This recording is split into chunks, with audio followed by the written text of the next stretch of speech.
I'm going to show you how to buy a property without saving the cash. Now, traditionally what we've seen is we need to save the cash to act as a deposit to purchase the home, okay? That's usually how it's been done.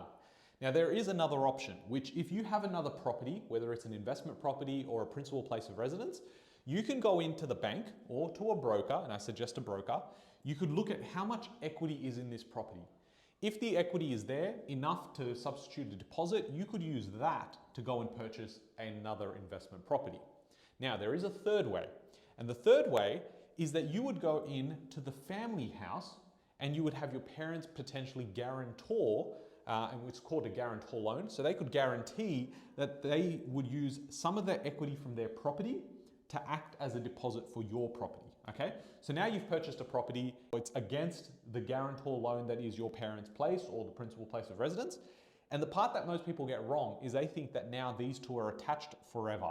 But what happens is as this property goes up in value, you can go ahead and detach the guarantor loan that's attached to your investment property.